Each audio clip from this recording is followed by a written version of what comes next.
थी। आप लोग के बीच में ढेर सारे एल्बम गइल बा, हमारे वाला एल्बम ज्यादा आपको दिल से भरोसा का आप लोग को जरूर पसंद आएगा।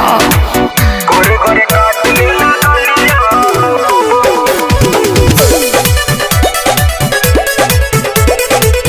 गोरे गोरे काट लीला गलिया।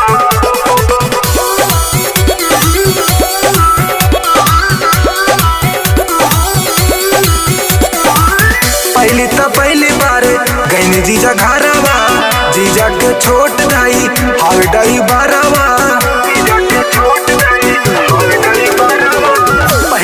पहली बार गईनी जीजा घरवा, दीदी के छोट देवर हावे डाई बारवा। हमके घुमावे ले बजरिया बजरिया, आज के में का सोच के मार ले बिरिकिया। गोरे गोरे काट ली ले गलिया, आज के में का सोच के मार ले बिरिकिया। गोरे गोरे काट ले ले गलिया हो, गोरे गोरे काट ले ले गलिया, गोरे गोरे काट ले ले गलिया। Music by Aman Rock.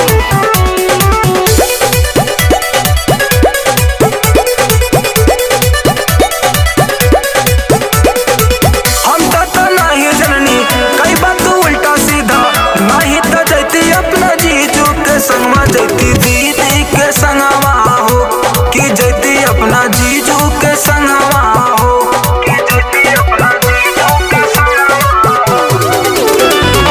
हम तो नहीं जननी कई बात उल्टा सीधा, नहीं तो जैती अपना जीजू के संगवा, जैती दीदी के संगवा हो, कि जैती अपना जीजू के संगवा हो। ऐसे न टच करी बोडिया हो, हमर बोडिया हो, आज के में का सच के मारल से बिरिकिया। गोरे गोरे काटल हलस गलिया हो, आज के में का सच के मारल से बिरिकिया। गोरे गोरे काटल हलस गलिया हो, गोरे गोरे काटल गलिया।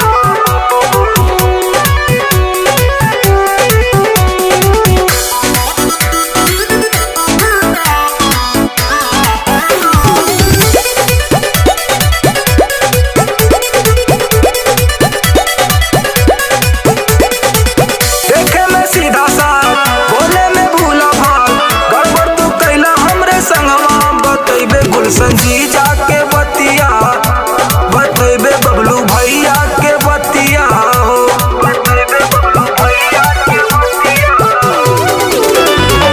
देखे में सीधा सा, बोले में भूला भाग, गड़बड़ तू कैला हमरे संगवा। बतैबे गुलशन जीजा के बतिया हो, बतैबे बबलू भैया